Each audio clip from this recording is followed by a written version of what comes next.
for joining us once more.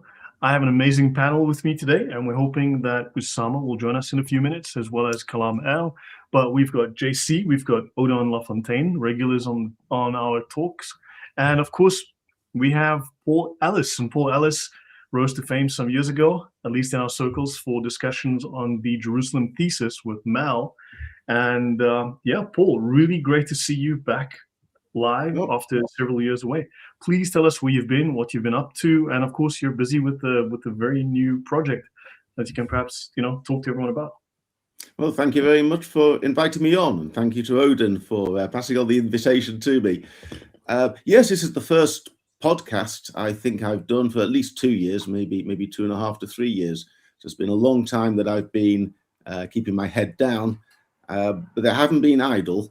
I've been putting my ideas into print, and I've produced a book which I'm looking for a publisher, and I'll either find a publisher or I'll publish it myself.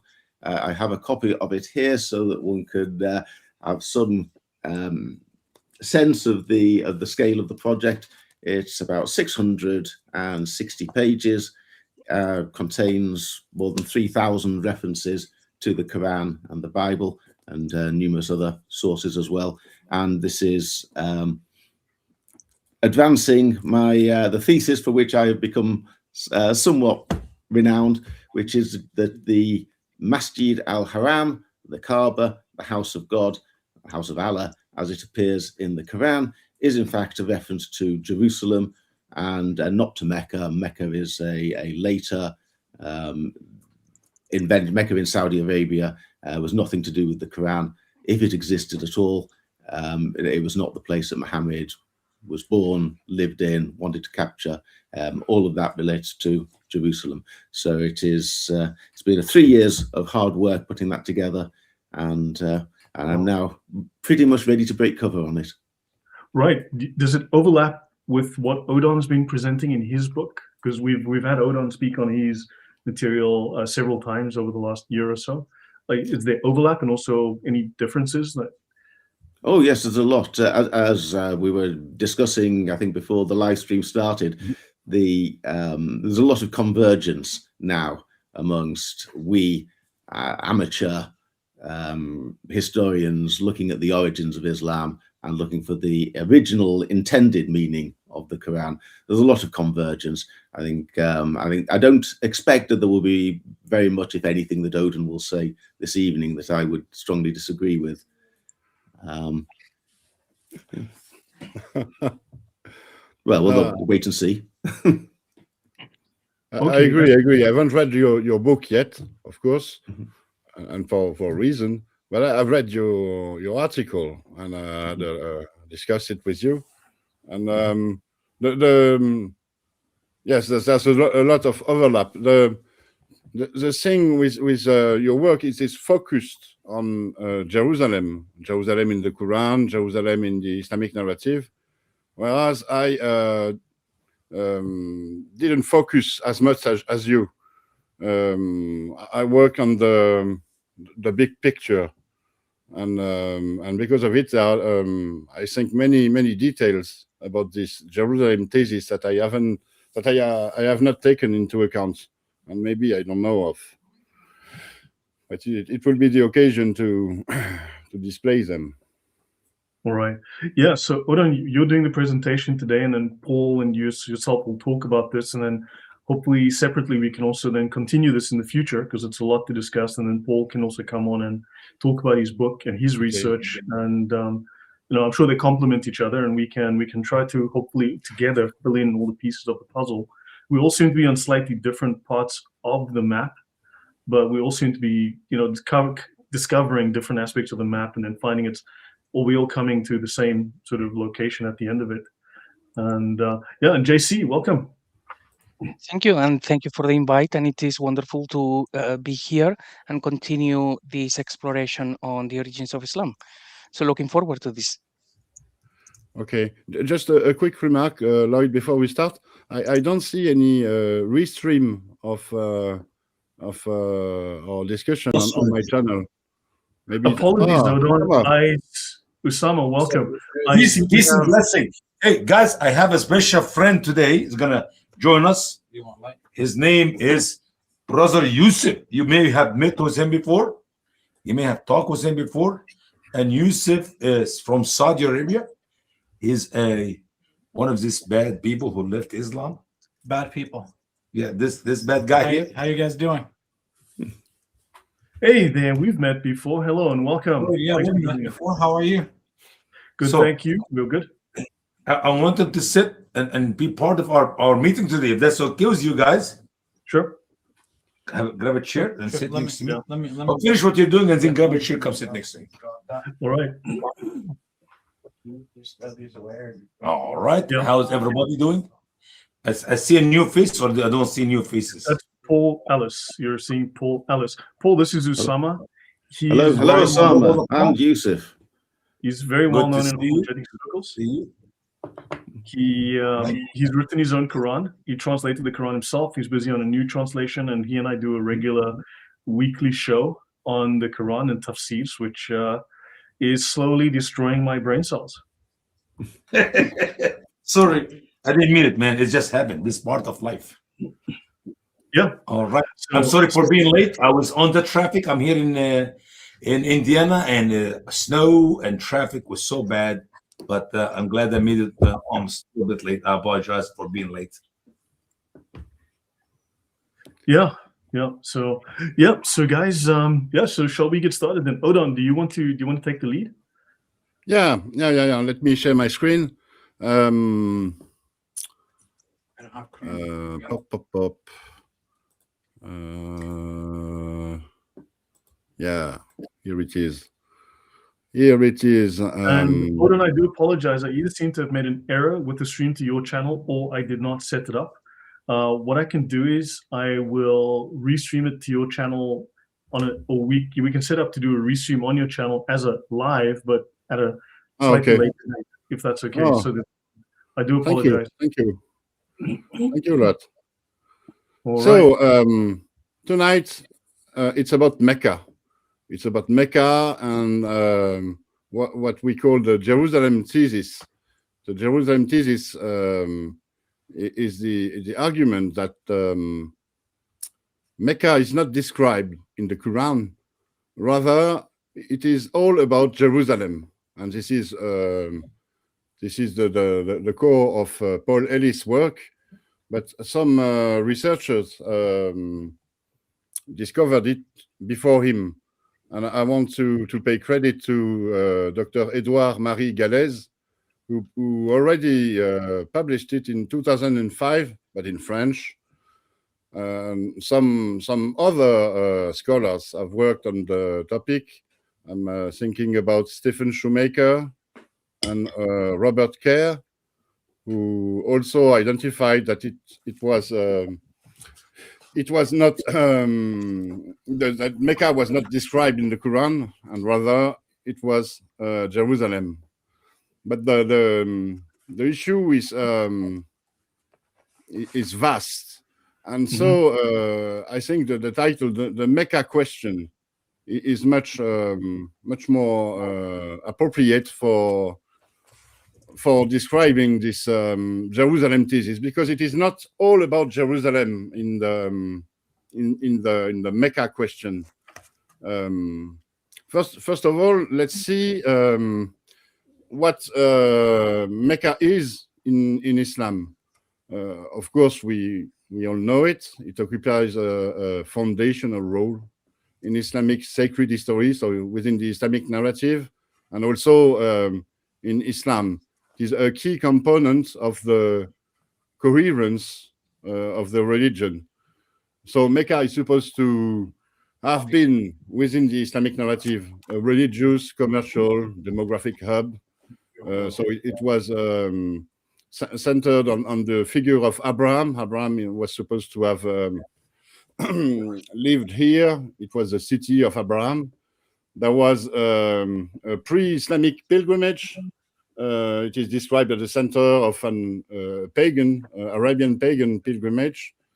It was a city of commercial importance with the Quraysh tribe, so the tribe of Muhammad,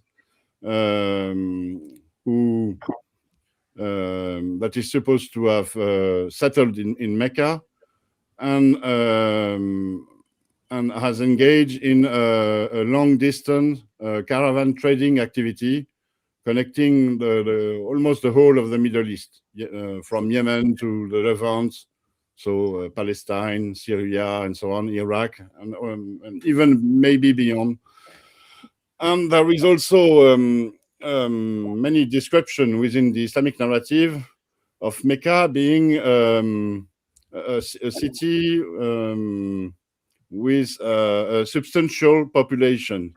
So not a city of a few hundred people, but many more, because we see in the tradition, in the hadith, or in the, for example, in the tafsir, that Mecca was capable of supporting an army with horsemen.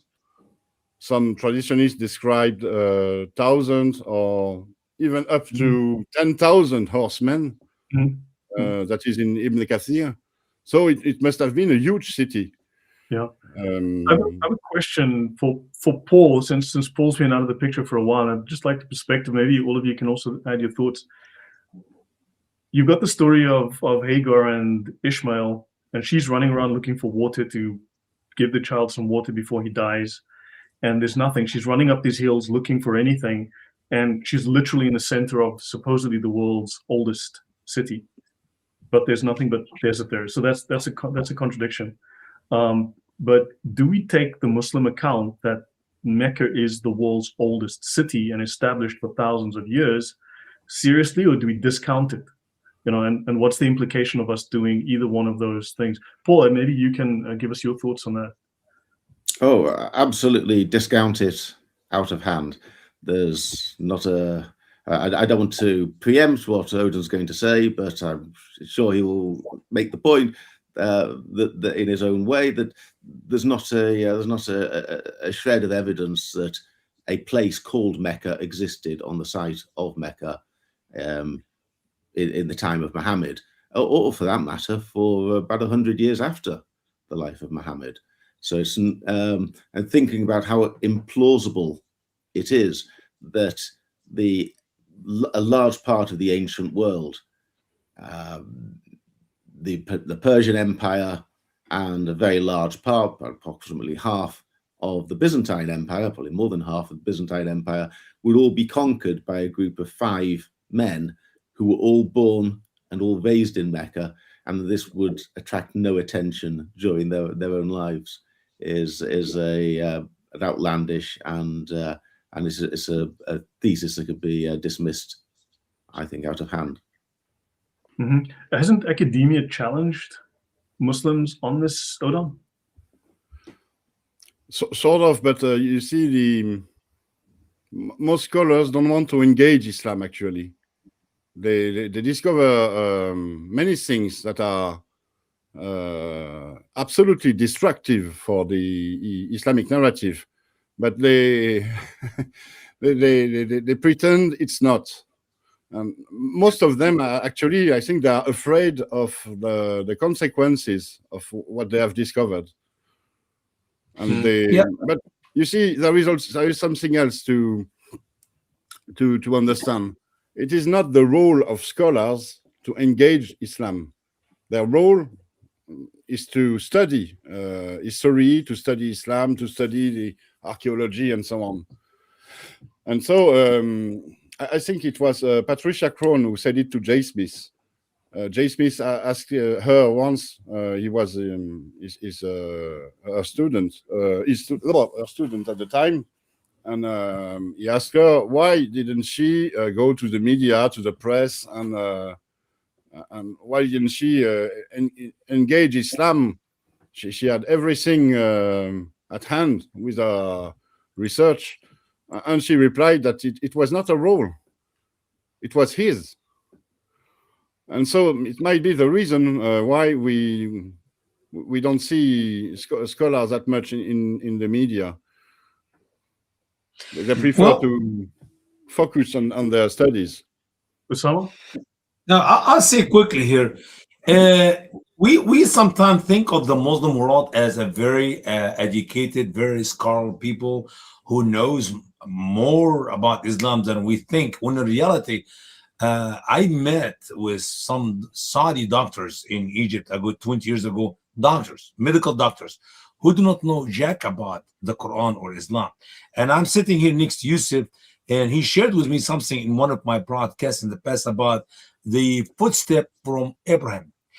If you tell a lie big enough and keep repeating it, people eventually comes to believe it. The Muslim world believe the narratives which has been taught by the Muslims without questioning. We don't think about evidence of whatever we hear. What we hear is true.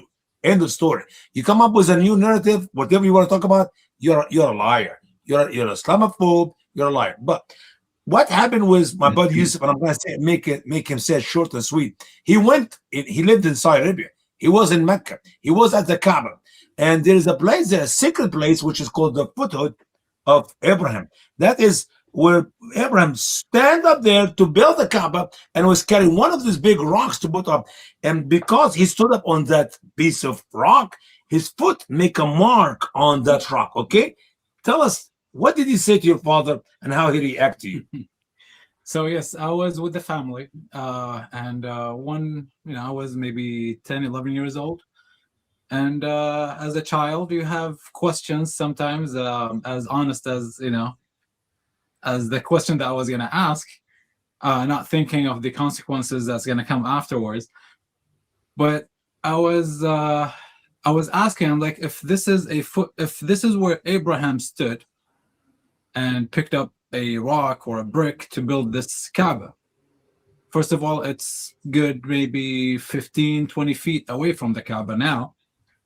So it's not by the Kaaba. But there is a footprint, like a footprint inside that. It's not a footprint, it's like a dent on a rock. So it's like the rock is it's like if you have a piece of clay and you have you put pressure in one spot and then you leave it to dry, it's gonna stay like that. So I said, if this is a footprint if Abraham was standing here, and that's his footprint, where's his other foot? I was a child. I mean, it was a stupid question, but I needed an answer for it. It's a very important question. It's an honest question. Yeah. Where is his other foot if he was standing there? But I think that there are two indentations, aren't there? If we look. No, there was only one. Only one. So, but you're not referring to the same. I think I have a picture in my presentation of this. I was thinking of the Maqam Ibrahim. Maqam Ibrahim, yes. Yeah. Yes, there are two. I think there are two indentations, two oval. Somebody made this second one. No. It's probably. I mean, I've seen it. There isn't any. Yeah. Yeah, no, it doesn't look like that. That's a lie. That's a lie. You have a dent and not a foot spot. That is garbage lie. No. This is completely different. This is AI foot, the foot of Abraham, but not the real thing. It might be not AI, but it wasn't like that. See the couple.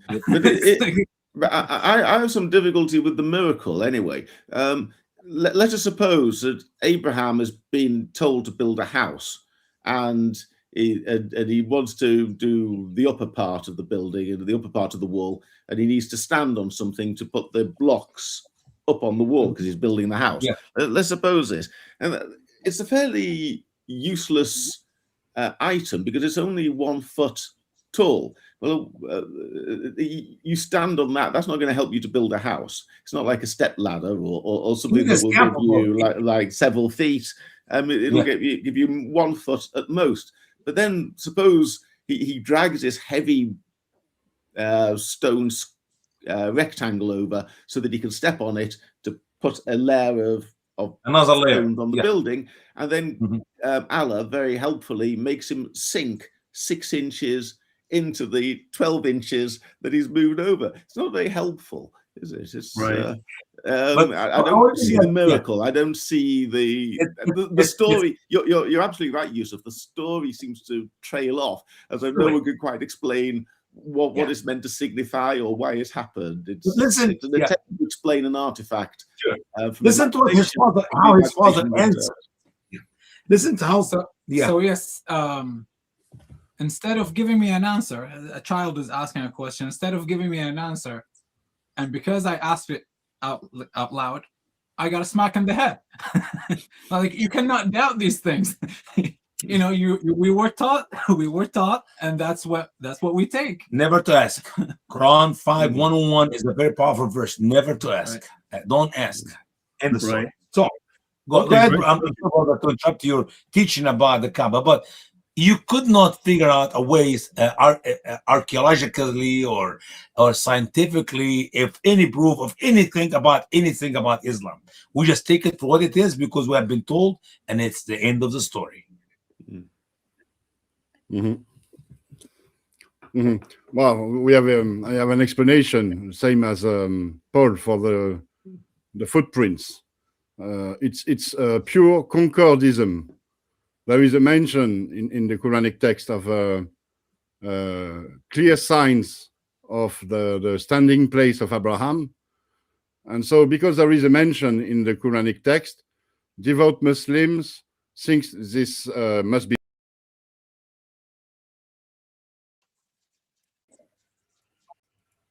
And so they created it. They created it.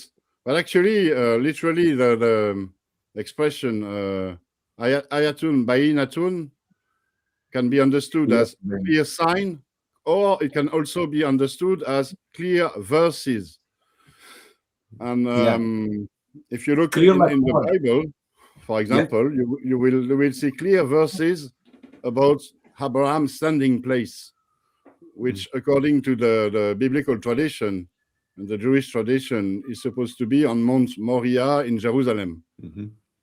It's one strong argument for the Jerusalem thesis. Yeah. On the Maqam Ibrahim, I don't want to distract you too much, Odin, but I had a thought as an artifact. Is it possible it might be a foot washing basin? Is it the sort of item that one might possibly have used to wash one's feet before, either before entering a place of worship, or possibly used by Christians commemorating Maundy Thursday?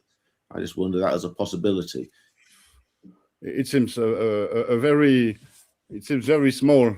One would need a basin or something bigger than the footprints.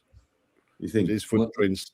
Maybe in Abraham days, the feet of the prophets were too small, maybe like a small tiny baby foot, and that would be a good enough to put water. Young boys were bigger, but men were much smaller with tiny feet. But you know what they say? Tiny feet, you know. No, okay.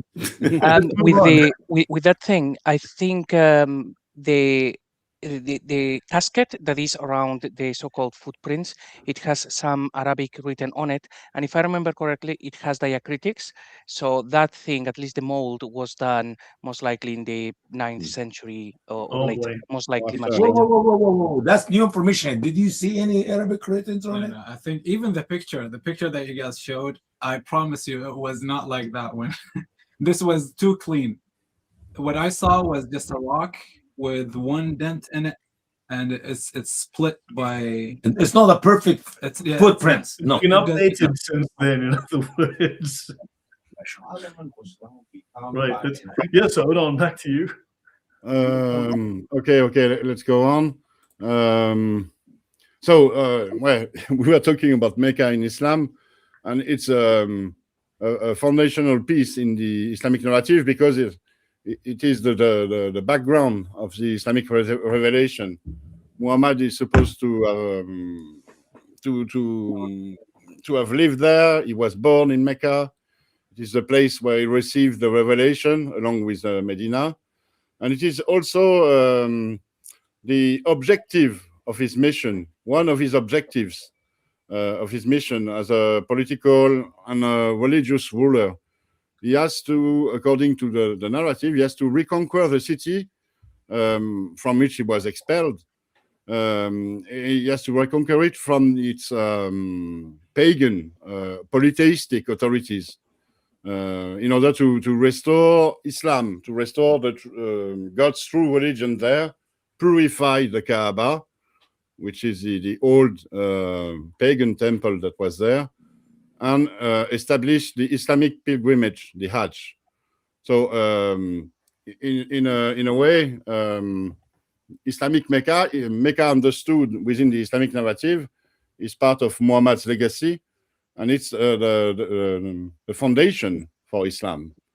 So engaging Mecca is equivalent to engage and address and directly attack the Islamic narrative and therefore Islam itself. Let's now have a look at the Muslim claims on Mecca based on what the Quran says. This part I forgot. Yeah, okay. Yeah, it goes without saying.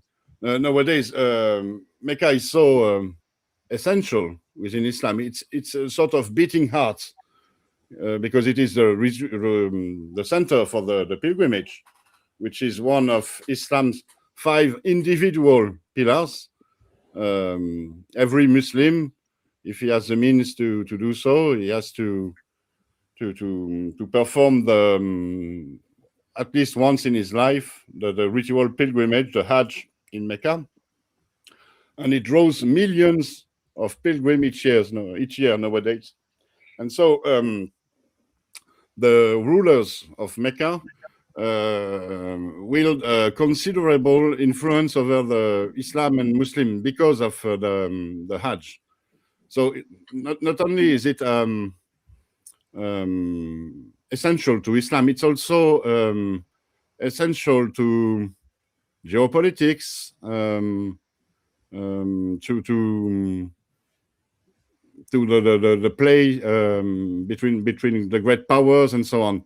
So it's more than religion. It's politics, geopolitics. It's very important. And now, as I said, let's have a look at the claims Muslims have on Mecca, according to how they understand the Quran. They read the Quran, and within the Quran, they have there are many verses that they interpret as referring to Mecca, and it says it is the basis for their narrative, their interpretation has made Mecca the city that it is today. First of all, they claim that the city, or at least its sanctuary, was there since the beginning of times. It is the most ancient city in the world because it has the most ancient sanctuary. The sanctuary is supposed to have been built by Adam only because of the verse 127 in Surah 2, which is a verse about the building of the Kaaba by Ibrahim. And it is said in his verse that he raised the foundations of the house, which means that there was something before. And the traditionists, the Muslim scholars, they invented or interpreted this verse. They invented the story and interpreted this verse by positing that there were foundation, so there must have been an earlier construction, and this earlier construction must have been built by the first man. But outside of the Quran, there is nothing to justify this. That's first of all an interesting belief, interesting thing. They believe that the Kaaba is the most ancient of all sanctuaries, only because of supposition, hypothesis about the word foundation, or the expression foundation of the house, foundation of the temple. I mean, but the Islamic narrative contradicts itself in that why did Hagar not find anything there? Why did Abraham, when they got there, there was nothing there, just a tree and some dates? And then also, either Adam is supposed to have built it, or Abraham built it, or Abraham rebuilt it, or and Adam was 90 feet tall. So why did he build the Zoolander school for ants? Yeah, one could argue that the foundation, the building was destroyed because of the cost of times, and the foundation remained, but they were buried. What Abraham did was rediscovering these foundations. Yeah, well, we can always say that the building was destroyed by the flood, but we know that Abraham came after the flood, and he and his son Ishmael were raising the foundation according to the word of Allah to that building. When you raise the foundation, that means you did not have it to start with. Right. So it sounds to me like a brand new building. Are you guys aware? Sorry, go. Please. New building. Right. But Usama, I think you know this better than me. In Arabic, I think it's about raising the house from its foundation. No, actually, raising the foundation itself. Not raising the foundation itself. Okay. And it's amazing the order Muhammad put it in the Quran is weird, because he started by cleaning the house, and then a little bit later he raising the foundation of the house.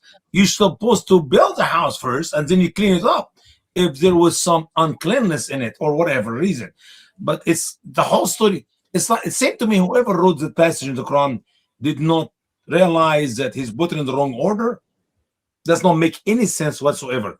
Raising the foundation. That means you don't have a house. But before that, I'm sorry, Brother Lloyd. Go ahead. No, we've spoken about this. Yeah, excuse me, Lloyd. No, please finish. No. Would it be helpful if I make an observation here? I know I tend to be a bit boring on this and try and bring everything back to Jerusalem as though that's the only thing I've got to say. But if one thinks of the house as being the Jerusalem temple, the foundation stone of the temple is the pinnacle, the summit of Mount Moriah. So in order to build a temple upon a fairly small exposed piece of rock, one has to build up foundations around it. And of course, you look at the Temple Mount now, and it's very clear that there's a level esplanade, and then at the moment the Dome of the Rock. But once upon a time, the temple was built on a raised platform like that. So for Jerusalem, the idea of raising the foundations, to me, makes perfect sense because it's built on the top of a hill. I don't see any way in which you would raise foundations for Mecca, which is in a valley, and the actual area around the Kaaba seems pretty flat. There's no you would normally dig foundations.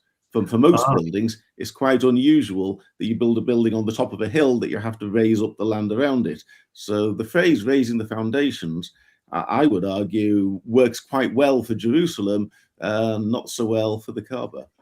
That's why you're here, Paul. And that makes good sense to me. That actually does make good sense. I wanted to add that there's more than one side to this. I know a few years ago when I started talking about some of these things, it was regarded as a little bit oddball and off the wall, but now it's starting to become, shall we say, more accepted and discussed. But about 70 years ago, I'm referring now to 82, but a lot of the research goes back to the 50s. But the Kaaba is one of potentially thousands of, there were dozens, or at least there were several Kaabas in the past that have all disappeared or been destroyed, right? But also there are thousands of ancient archaeological ruins all across Arabia that are now being acknowledged, discovered, photographed, and so on. But the Kaaba was considered, even like 70, 80 years ago, to be a megalith, roughly like Stonehenge, in that same category. It was aligned to astrological, it had astrological alignment to the phases of the moon, to the alignment with the sun at a certain time, like the equinox, and the moon at a certain month, and the winds and the stars, and it's aligned to various famous stars like Canopus. So the Kaaba seems to potentially have had a pagan temple, and then at some point it maybe became an Ethiopian Christian temple, and then eventually, so, but it does seem, but it's got all of the hallmarks, all of the signs, all of the marks of having been some kind of also astrological clock, if you will, or some kind of, but a megalith as well. There's a lot of evidence we can discuss in the future. Yeah. Well, May I ask Um, just one thing? There was one verse, I don't think it was in the previous slide, but I think it's relevant, that is interpreted as being about Mecca, that says something like, and God established Abraham in a desolated area or something like that.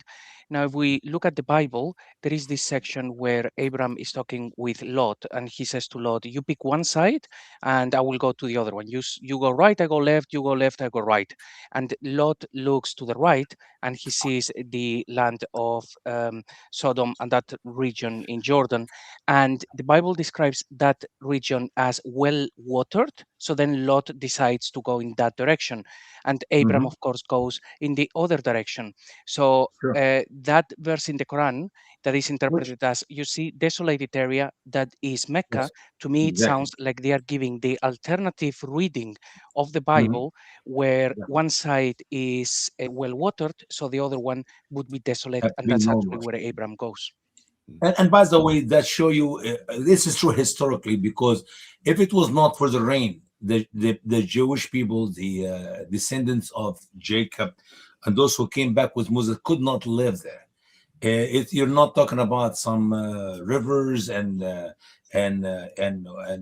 what do you call this, springs? No.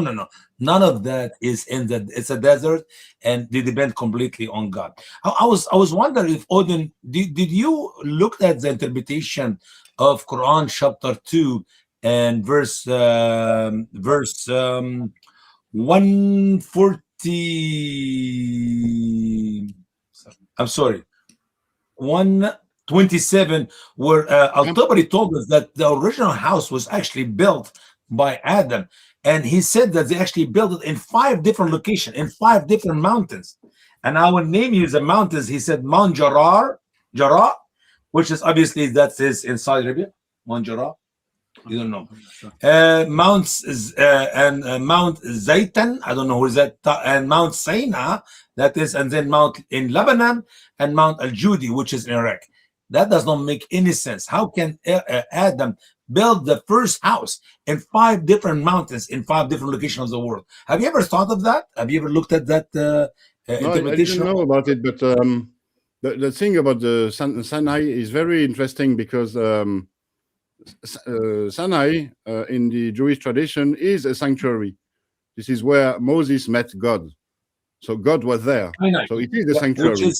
Which is in Arabia, near the land of Midian. Exactly. And it's all the more interesting that there is a Jewish tradition about Moses' night journey from Egypt to Mount Sinai, where he enters the sanctuary with God, and God shows him the celestial Torah, which is a very close to the Islamic narrative of Muhammad's night journey, based on the on one verse. But it's an argument for later, and it goes with the Jerusalem thesis. I just want to bring this up very quickly, because look, they went to a place that was very pagan in the past. They wanted to recreate the Jerusalem narrative in a place that had an existing set of stories and culture, and they needed to somehow merge the two, make a sandwich out of it, right? Just mentioned, this is Jean Leon Jérôme, French, it seems, and it talks here, and this one is in the Sciences, May, June 1982. The Kaaba might even have features in common with the Great Stone Circle on Salisbury Plain, right?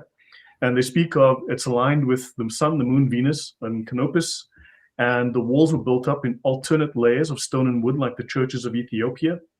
It's aligned towards the southernmost setting position of the moon at the winter solstice. The major axis of Kaaba is aligned to the rising of Canopus, And then it goes on to speak of the faces of the Kaaba. It's a primitive observatory, a weather vane, and appointed to God. So it was a microcosm of celestial and terrestrial universe of the pagan Arabs.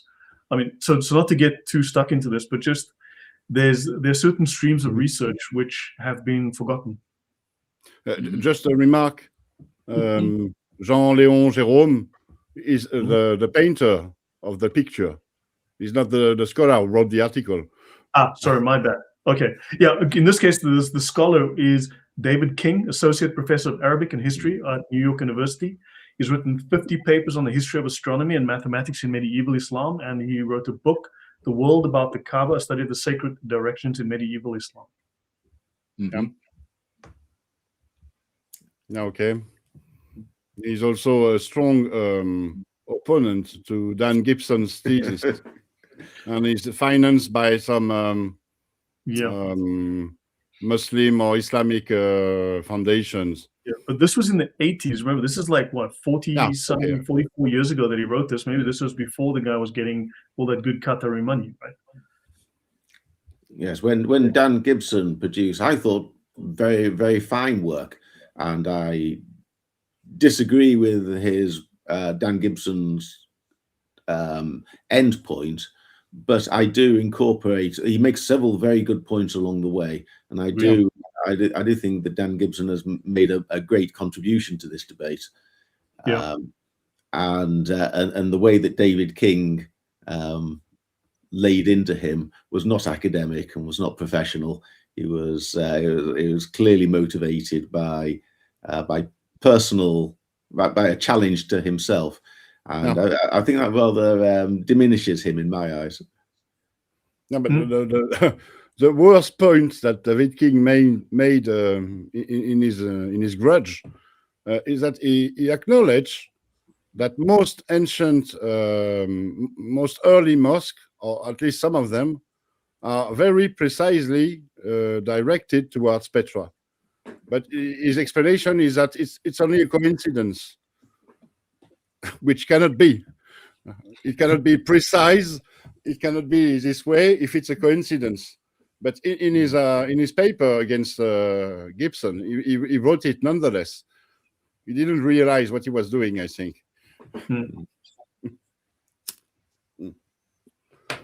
Anyhow, let's go back to the descriptions of Mecca, supposedly in the Quran.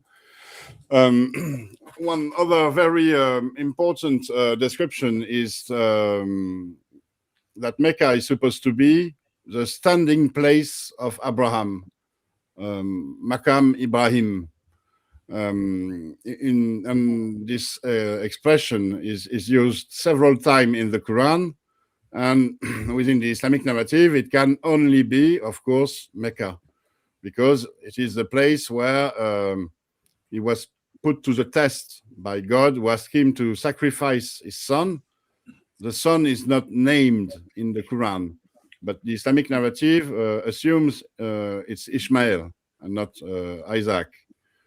And so we have this very famous passage about the near sacrifice of Abraham's son, which is a sort of copy of what we find in the Bible. And it gives us also an explanation, a way to understand the meaning of Maqam. It's not just a standing place. Of course, it's based on the word, the verb, which means to stand. But it's not only to stand; it's to stand as if in a trial. It's to stand before God. It's to stand to pass God's test. And we have the exact same expression in Hebrew, Makom, Abraham. And so it's not just a place, it's and not just a standing place, it's a testing place. But brother, it's more than that. We have too many problems with that passage, If we took the passage literally, he was walking with his father, talking with his father. This could not be Ishmael. According to the Islamic teaching of the Hadith, Abraham was already left his son Ishmael with his mother while he's still breastfeeding. So obviously that story, and by the way, when you hear Muslim, I say, we know for sure it was Ishmael, not Isaac. That's a garbage lie, because you go to Al-Tabari, you go to Ibn Kathir, you go to all of them, they say it could be Ishmael, it could be Isaac. But as a matter of fact, there's more evidence of it to be Isaac more than Ishmael. Because if it was Ishmael, Ishmael was left away in this faraway land in Mecca while he was still breastfeeding of his mama, 2 years or younger, which means he could not be walking with his father, talking with his father. Abraham never saw Ishmael in the ridiculous narratives which is given to us by so-called Muslim scholars until he was married to his first wife, an Arab lady, and then he went one more time when he married to the second Arab wife. And in both incidents, he never actually met with his son Ishmael, which does not make any sense. So obviously, Quran 37:101, the story is there. Actually, it's about Isaac, not Ishmael, according not only to the interpretation of scholars, which the wishy-washy, they will not take a stand, but according to the logic of the rest of the story. Yeah, and I've just quoted this passage up to verse 106, but if you look afterwards, I think verse 107 or 108, it's all about Isaac there, and not about Ishmael. But the thing Actually, is, brother, it starts from the first verse. When he was asking Allah for a forbearing young man, Ishmael was never described in the Bible to be a forbearing young man. He's a wild man. His hand is against everybody, and everybody's against him. So from the beginning to the end, that is a story about Isaac, not Ishmael. yeah, I agree. It's an interesting point because this story is understandable by Muslims. You see, most Muslims, almost all Muslims, they don't dare question the Islamic narrative. When the Islamic narrative says it's Ishmael, not Isaac, they don't question it. They're not supposed to. But this is so obvious that it is Ishmael, that it is Isaac who is the forbearing young man, the boy, and not Ishmael. That I have seen a French Muslim apologist state that it was not about Ishmael but Isaac. But because of this, the whole of the Muslim community fell upon him and said he was an apostate because he dared question the Islamic narrative. And that's the thing about Islam. Islam is not about the Quran, actually. It's about the tradition, the Sharia law, and the interpretation of the Quran and the tradition by Muslim scholars. So actually most Muslims haven't read the Quran. They know only bits of it for the prayer, but they don't read the Quran and they don't understand it. So the point here about Ishmael and Isaac is very interesting. It helps us understand how the actual role of the Quran within Islam. It's supposed to be the revelation, but Islam is not about the Quran. It's about something else. It's about Sharia law, for example, but not the Quran.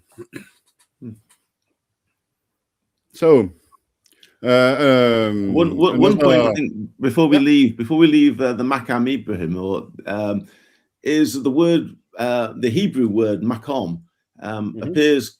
It's quite an ordinary word. It's a common word in ordinary usage, but it occurs with particular prominence in chapter 22 of Genesis, which is the passage where Abraham takes Isaac up onto Mount Moriah to willing to sacrifice him. And the word makom appears 4 times within that chapter, and twice within the phrase the makom that has been pointed out to him, in the place has been pointed out to Abraham. And this is quite important for Judaism, because this is Abraham built 4 altars to God, but this is the one place where God had singled out and led Abraham to and said, you must do it there. So it's a place that had been pointed out, the Maqam that had been pointed out to Abraham. And then, of course, many generations later, David is also led to that place and told this is where you must build the temple. So the word Maqam, although it's a relatively ordinary, commonplace word, does have particular resonance. Anyone who was familiar with chapter 22 of Genesis couldn't help but notice that this word, the Maqam Ibrahim, would be an allusion to the way it's presented in the Old Testament. Mm-hmm. And it's a very interesting remark because it echoes with the story of Adam building the Kaaba that we talked about, and this Kaaba being forgotten, and God, seeing that it has been forgotten, sent the Islamic Ibrahim to the very same place to rebuild it. Just like David was sent there by God, was sent to Mount Moriah by God to rebuild Abraham's altar, Abraham's original temple or sanctuary. It's the same pattern.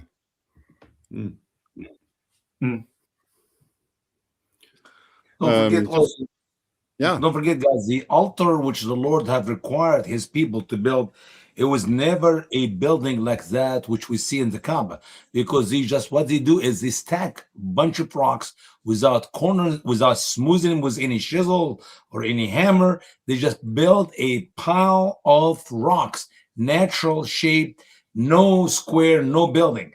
The Kaaba is one thing, and the altar which we read about throughout the Old Testament is a completely different story. Yeah. But the Islamic narrative story about the Kaaba is derived from Jewish tradition. Yeah, They applied the same pattern. The Kaaba has this cubic form because it is the form of the Holy of Holies in the Jerusalem Second Temple. Mm-hmm. So there is a strong connection between Judaism, Jewish traditions, and the fabrication of Islam. The other very, very strong expression that connects, that supposedly, according to the Islamic narrative, connects Mecca to the Quran is the many mention within the Quran of the Kaaba, and supposedly it has been built or rebuilt by Abraham and Ishmael. So it's we talked already about this episode. So it's mentioned several times that Abraham built or rebuilt the Kaaba. We already looked at this verse in Surah 2, 127. There are other mentions of Abraham and his connection with the holy city and the Kaaba. Surah 22, verse 26. And I want everything that is within brackets is, of course, a gloss, a text that has been added by the Muslim scholars in order to interpret it as the Islamic narrative imposes. So, and when we designated Abraham for the site of the house, the temple, for the Kaaba, according to this narrative, do not associate anything with me, purify my house for those who perform tawaf. So here it's not translated. By the way, this is the Sahi International Translation. So it's a translation that is very obedient to the Islamic narrative. So those who When perform tawaf. Christians use it, it becomes Daif International, Odon. Excuse me? When Christians use it, it becomes Daif International. Daif. Ah, Yeah, it means weak international. Yeah, we- it's no longer Sahih when we use it.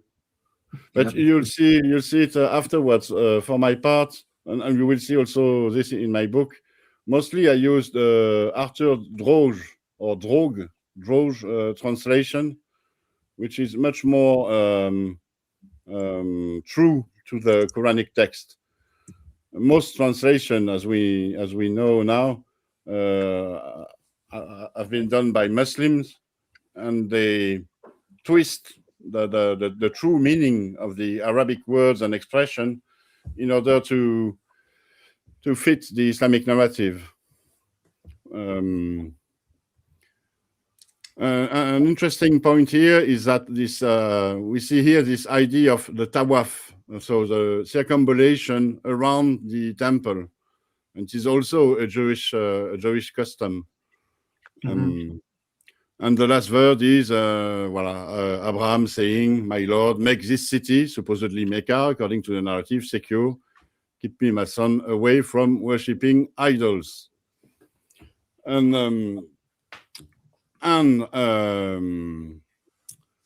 in this Islamic narrative, in the Islamic reading of the Quran, is also very centered on God's place of worship being in Mecca.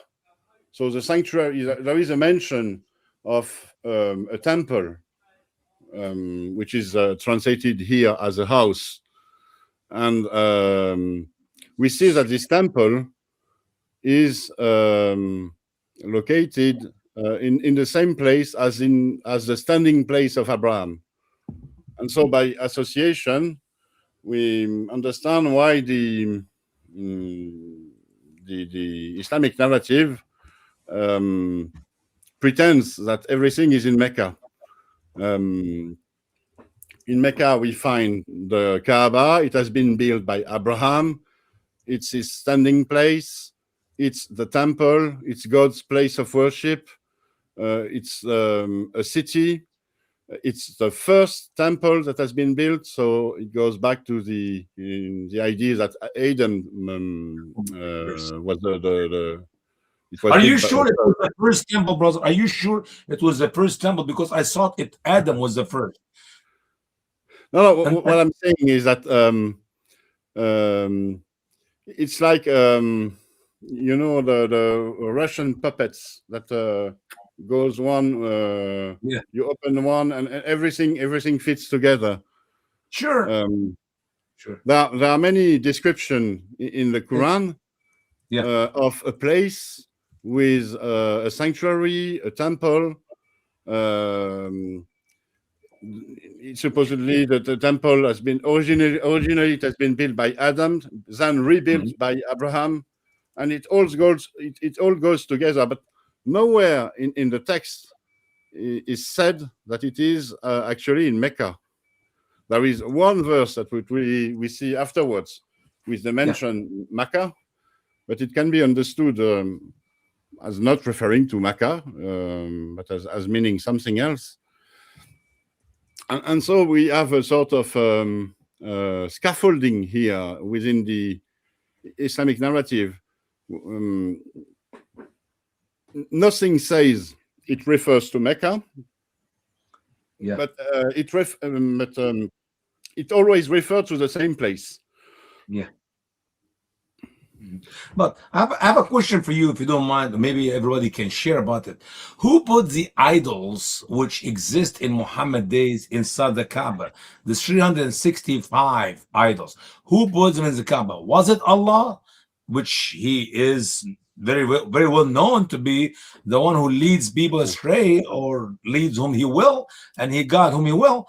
Or was it the Arab against the will of Allah? I mean, we have more problem with the Kaaba of Muhammad than to put it anywhere else you want to put it in. So we know that it is Allah who's in charge, and it is Allah who literally causes people to be led astray. And what a great way to lead people astray, to send them to hell, to make them partner other gods with Allah, which is the sin of shirk. Brother Yusuf, correct me, it is the unforgiven sin. So if Allah is the one who leads people astray and causes them to worship all these 360 some gods, but in the Kaaba, his place of worship, the most holy site for Allah, or it was done by the devil and the people against the will of Allah. Well, I mean, Who's in Abraham, charge? And of course, this is the same Allah who smote Abraham with all his elephants when they came up to destroy the Kaaba, bringing their elephant all the way up from Yemen to pull down the Kaaba with its trunk. Then God, Allah, stirs himself to perform the miracle of the birds smiting the army with the tiny pebbles, killing everybody who the pebbles strike. But you're absolutely right. Why did he not do something similar? And what meaning, since that took place before the call of Muhammad and the cleansing of Mecca, why did God do that? Why did Allah do that then, and then call Muhammad to cleanse it? Why didn't God see through the whole thing at that time? Or why was God protecting a pagan shrine? So the story doesn't tie up. if Abraham had founded it and it was Allah's shrine, then at what point did Allah get all these other companion gods clustered there with him? But if you go back in history, you look at what the Arabians were doing when they were trading all the way up into Turkey, Syria, right? They had, I think, something like 12 trade cities that they'd established, which so like Hatra is one of them that was discovered in the late 1800s or something. They discovered Hatra, where the Arabs had set up a trade post, and these trade posts were agnostic. So within their temple, they would have all of the gods of all of the people who traveled through the city to trade, so that anyone could go to that temple and worship, and they would have dozens, if not hundreds, of gods in the temple. So you've already got a model that was current at the time. I mean, at the pagan era, well, long before Islam, where they were doing this. So you had a model for having a Muslim temple with hundreds of gods in it. So that already existed in the past. All right. So I have one more question to Odin. How about the other Kaabas which exist all over the earth near the Saudi Arabia Kaaba? What have you done any research about it, and tell me what Muslims think about these other Kaabas? Actually, within the Islamic narrative and for Muslim, there is supposed to be only one Kaaba, and it But remember, they went to Yemen to destroy. He sent 150 men to destroy the Kaaba in Yemen.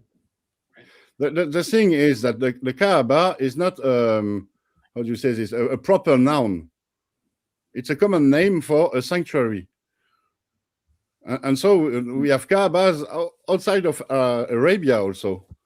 We have Zoroaster's Kaaba in Iran, for example. There is the Kaaba in Jerusalem, which is the tomb of Mary, and it was a Kaaba, because a Kaaba, I think originally it meant a cube, a cubic form sanctuary. But it became a generic name. It became a generic name, the same as some brands like a Kleenex, for example. Give me a Kleenex. It has become a common name. And a Kaaba, actually, in the 7th century, it was a common name. Of course, there was the reference to the cubic form of the Holy of Holy in Jerusalem, Second Temple. Something. Sorry, go finish on, please. No, I'm done. Go on. Just something I want to mention, because there were temples dedicated to Mecca, Al-Mecca. I mean, but this is like slightly off topic, slightly on topic. This is Yemen, right? And they had a specific size of temple, 14 by 18 by 14. Right? We talked about it. And Mecca, but they would always have these pillars, 6 to 8 pillars, right? You can see here's another temple, and you can see all these pillars. And Islam leans heavily on the pillars of Islam, and this is what preceded it, was temples with pillars. So it's just that there seems to be these potential references to the previous culture to tie it to the culture they were embedding Egyptian. themselves in.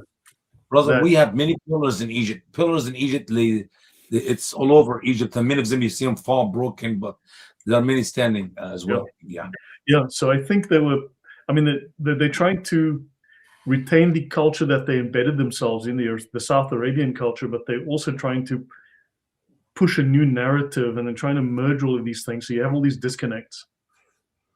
Mhm. I have another returning to the Abraham building the Kaaba, which is a question or observation or rhetorical question, which is what was the purpose of the Kaaba as a structure when if Abraham built it, it looks like a single chamber room. There's a little staircase, but let's treat it as a chamber. It looks as though it's meant to hold something. Now, Abraham didn't build it to house all these idols. So what did he build it to have inside, or what did he expect might happen inside? And the Islamic narrative is completely silent on this, on what the building was ever there for. All the interactions with the Kaaba are from outside it. You're supposed to circle it, you're supposed to pray towards it, but it could be anything.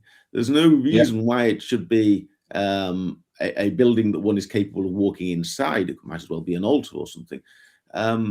What was it there for? It's empty now, but with again, to Jerusalem, we know what it's there for. It's there to house the Ark of the Covenant, which was then resting at the time of the first temple, was resting on the very spot where the covenant had been sealed by Abraham's show of fidelity at the binding of Isaac. So we know exactly what the temple was there to hold. And even after the Babylonians took the Ark of the Covenant, the presence of God was still believed to reside within the Holy of Holies. But I've never heard any Muslim say that Allah is specifically present in the Kaaba. I've never heard anyone claim that the Ark of the Covenant made its way all the way down to Mecca. And what was it for? All these loose questions that I've never heard a plausible answer for. Don't know if any of you guys have come across that. Even if we take it back to Adam, if Adam built the first Kaaba, as Muslims claim, I'll ask the same question you're presenting to us here. What was the purpose of Adam to build the first building? And it would be too small for Adam to even go inside it. I mean, think about Adam, who's 90 foot long, so it's 60 cubit, 90 foot long, and the building was too small. So what was the purpose for Adam or for Abraham to build the same building? What are we getting out of it? Allah says, go build a house for me, right? Yeah. On this point, there are three pillars inside the current Kaaba. Again, we go back to pillars, and if you go back to the Old Testament, I have it in my notes, I'm not going to look it up now. Abraham is forbidden to worship stone pillars as well as tree pillars, effectively, as gods. And then if you look at the door of the Kaaba, it's got huge symbolism. It's gold covered, but it's got the sun and the moon.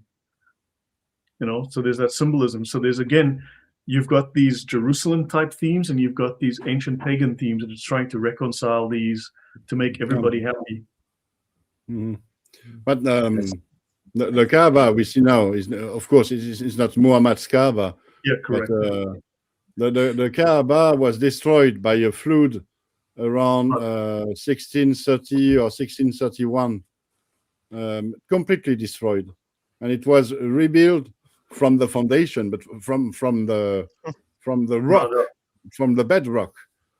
So what we have today has nothing in common with the Kaaba from the Middle Ages.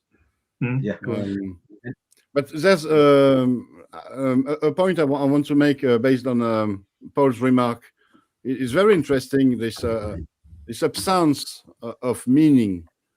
The Kaaba doesn't mean anything for Adam. It doesn't mean anything for Abraham. the building has no sense at all. And I think it's a clue that the story, the Islamic narrative story, does not come from an actual religious tradition. It's a clue that it's a forgery, a copy of another story, which is the Jewish tradition story.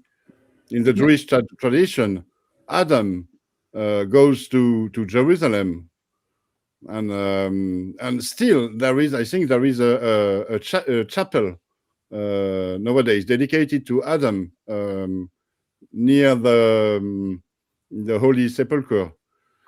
And thereafter, Abraham goes there and builds an altar, and David goes there and sets up the tent, and his son Solomon builds the temple. And what we have in the Islamic narrative is it's only the copy, the twisted copy of this Jewish pattern. Yeah. Yes, on that, if I may. So I think you're probably right, Odon. It sounds about right. And of course, then the Kaaba is nothing but an icon that represents the original temple. It does look like maybe when they built it, unless it is from Persian influence or a different influence, if it is Jewish, then the purpose would have been to hold the presence of God, which of course, then when the narrative is starting to develop, they say that God cannot enter creation, and then you have this building that initially they built it as well. This building will hold the presence of God, but now you cannot say that anymore. So now you have an empty building and nothing else. No. Yeah, in the myths, it says the hand of God on the earth, and if you kiss the black stone, you can be forgiven, or if you touch the Yemeni corner, you can be forgiven. So it has holy properties or godly properties. But I have a question for you, Lloyd, because it bothers me so much. Where you come up with all these pictures inside the Kaaba and the 3 pillars? And nobody have seen what's inside the Kaaba. Is this like a comedy, or are you serious about these pictures you've shown us? I Googled it. Google can never be wrong. Trust me, brother. And I doubt any of this is true. I doubt it. Because so I think it's a lot of it is taken from the Jewish traditions. I don't know the history behind it, but in Saudi Arabia, at least up to 20 years ago, the king of Saudi Arabia can go, and they call him, he takes care of the Kaaba. They call him the servant. Every king in Saudi is called the servant of the house of Allah. The two houses of Allah. Sorry, not Khadim al-Haramain. Yeah, sure. Right? Yeah. So the servant of the 2 houses of Allah, the one in Mecca and the one in Medina. Every year, when it comes to the Kaaba, he will replace the outside cloth, the black cloth that goes on with the new one, yeah. And for him to be, it's more like a blessing for him, I guess. They allow him to go in. What to do? I don't know what they're doing it. What's inside it? I don't know what's inside it. No one knows. But when you look at these pictures, they look like wow. Right. They will allow camera. But that reminds me of the high priest going into the Holy of Holies once a year. Once a year. It's kind of like. Yeah. Yeah, the Kaaba, all its glory. Doesn't this inspire you to visit this glorious brick building? Lloyd, if you can pause on that picture for a moment, there is something rather strange about it. There seems to be a second door that's been bricked up, and I've never heard of any explanation as to where this is. And again, one wonders why one would have built a door. If the building had dated back to Muhammad's time, or Muhammad had taken it over, the door might have already been there and then he picked it up. If it's been built since then, I just ask the question: why would anyone have built a door in it? Also, it's a bit of a mystery to me. Yeah. Also, you can add to that, brother. The size of the Kaaba is getting bigger and bigger as years go by. It was not that large size building, and they just, I don't know, remodeling, come up with update, make it bigger, even though it was supposed to be Adam's building. If this was the first one built by Adam, Adam was, I don't know what's wrong with him. Cinder blocks. I would build, Where do you get listen, the if cinder I blocks? had them, I would build the pyramids of I think that might actually come from very early on, Lloyd, when people didn't know how to enter the houses in Islam. So The Quran does say, There you go. yes, enter the house by the right door. You know, enter the house the right way. What was it, please, JC? Just tell us. into yeah, the land, something along those lines. into the door. Into Talk about the promised land from the door. That does not make Quran chapter 5 Yeah, verse. enter your house by the right door. Don't enter through the window. Or Allah told us, enter your house by the door. This is advice from Allah. Go in by the door. Mashallah. You don't go from the window? Can I go from the windows? Don't climb up the drain pipe onto the balcony, sneak in the back. No, those just Allah Solid needs to tell us to advice. use the door. You know, I have a favorite song. It's like it was sung to me by some real redneck people here in Tennessee, and the brother told me, last night I lay my head on my pillars. Last night I stuck my feet out of the windows, and now all my people are dead. So talk about windows and bed. I got the song for you. Anyway, There's something else to be said about this second door in the actual Kaaba, nowadays Kaaba. For sure, at the time when this was built, this Kaaba was built. The model of this Kaaba dates from the 17th century, as I said. There was a flood, and the former Kaaba was destroyed, and it was rebuilt with two doors, obviously. And at the time, they felt the need to how do you say, to fill in one of the two doors. And what's really interesting is that nowadays every Muslim depiction of the supposedly original Kaaba from Muhammad's time, and we will see an image in a bit, is based on what the Kaaba is today. It has only one door, for example. If you look at the movie The Message, there is a depiction of ancient Mecca, a fantasy Mecca from the time of the Prophet. And the Kaaba that is depicted there is exactly like the one we have today, with only one door. Now, it's interesting how history is being reshaped and rewritten day to day, actually, by the new high priest, who is the king, the Saudi king. Actually, maybe that's something that we could discuss at one point, because Jay Smith mentioned the whole thing about throwing the stones to the pillar of Satan, and that recently that has changed to 3, and they have the stories. So if we have these stories with the Kaaba as well, and our new friend has mentioned that even the foot of Ibrahim that he saw, they are different, is making me think that maybe the ones that we see now online is not the same that we had 30 years ago. So maybe we need to do a little bit of digging and show how they are reshaping the history in the last decades. Yeah, in 100 years, there's always going to have been 3 pillars to throw the stones at, if you think about it.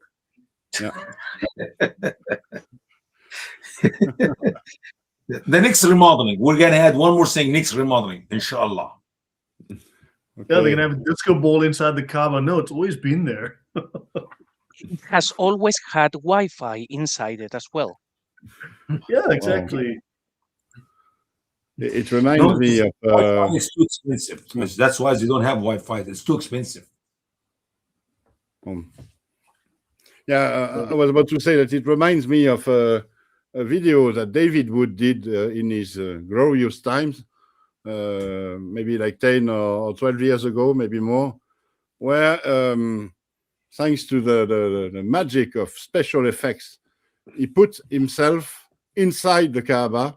Yeah, I've seen that one. Yeah, it was something to be seen.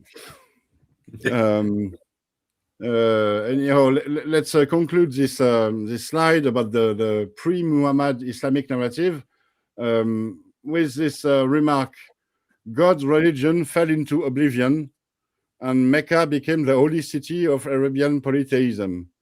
And you see this; it is exactly the what I was telling you about. We see this pattern of someone building the first sanctuary, then it falls into oblivion, and then another one comes to the same place, he rebuilds it, and it falls again into oblivion. And I think it relates to the Jewish tradition. The Jewish tradition tells us about Adam going to Jerusalem, thereafter Abraham, thereafter David, Solomon, and so on. But the Jewish tradition has an explanation as to why Abraham had to go there or David had to go there. But there is no explanation within the Islamic narrative as to why God's religion fell into oblivion after Adam. And again, it fell into oblivion after Abraham. Why wasn't it kept? Actually, and I haven't found any answer within the Islamic narrative. The only answer I can fathom is that the Islamic narrative was copied from this Jewish pattern, but without the explanation, because they could not copy everything.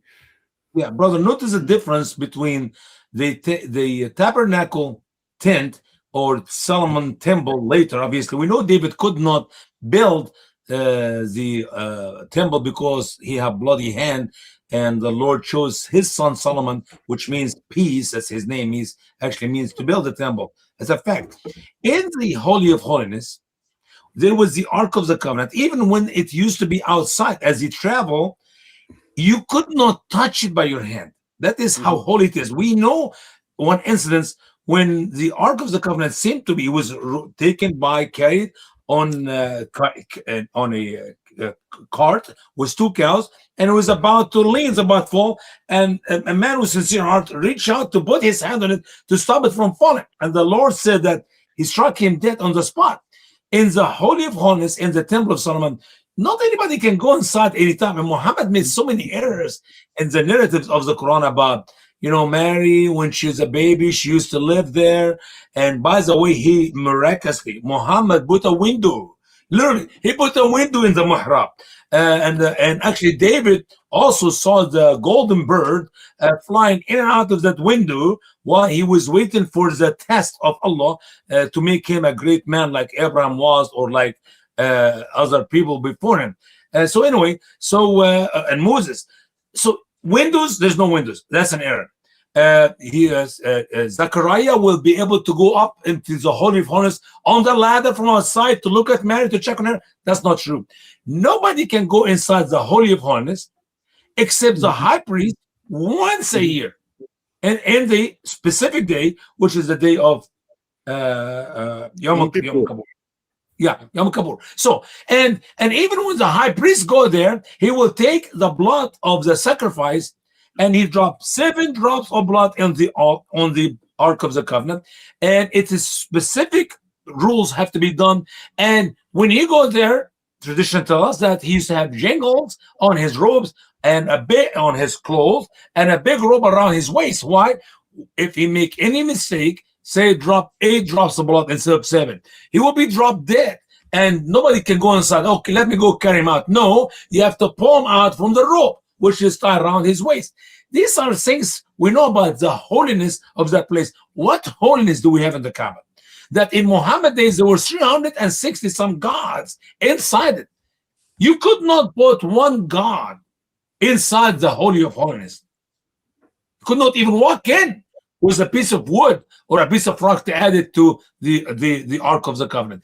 So, I mean, you can copy whatever you want to copy. You can make a counterfeit to the Jewish beliefs and the Jewish faith and the Jewish practices and Jewish worship, but it does not fit. It's a comedy. It's a comedy. There is no holiness in the Kaaba. As a matter of fact, We know that Muhammad in the last days, and correct me, Yusuf, if I'm wrong, that he was given orders to kill people even if they hang on the ropes of the Kaaba, the holy place. Kill them. Are you kidding me? Yeah, I agree, Usama. It's your way of putting it, a comedy. I try to explain it with this, with what I said. It's all about copying the pattern of another tradition without understanding it. So there is no priest in Islam. There is no meaning in the Kaaba and so on. Yeah, but Yeah. they're still going to graft it into the culture that they moved into.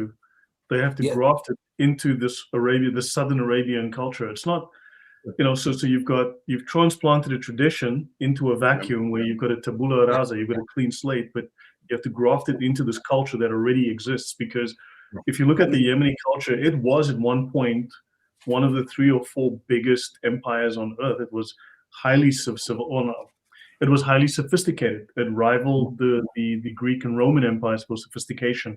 There were traders. They had language. There was more writing in Arabia before Muhammad than after Muhammad. Sure. Don't forget the counterfeit does not work. Why? Because in the Bible, the reason for the existing of the Holy of Holiness and the reason for existence of the sacrifice is very clear. The wages of sin is death, but the gift of God is eternal life. In the Old Testament, they offer sacrifice, and by the blood of the sacrifices, they used to receive covering for their sin, all the way from Adam until Christ. In Christ, we receive forgiveness for our sin. You cannot tell me you can replace that with a counterfeit of kissing a rock. Kissing, the Bible did not say the wages of sin is kissing a rock. And you can kiss it for grandpa or grandma who passed away, and somehow they will receive forgiveness of their sin, one person at a time. This is a comedy. There is no place to kiss. There is no item to kiss. There's no place to visit to receive forgiveness of sin except the cross. Not because we have Jesus on the cross, but because of the Savior who came, died on the cross, and he was buried, and he rose again on the 3rd day. And because of what Jesus did, we can receive forgiveness of sin. Kissing the black stone, hugging the black stone, whatever you do with the black stone will not give you any forgiveness of any sin, period. So it is a counterfeit, and it is ridiculous. Does not make any sense. All right. Shall we go on with the presentation? Yeah, let's go on. I want to pinpoint now the ways that the Islamic narrative tries to interpret the Quran regarding Muhammad, because what we saw about the standing place of Abraham and the temple and so on, it was all about pre-Muhammad Islamic narrative.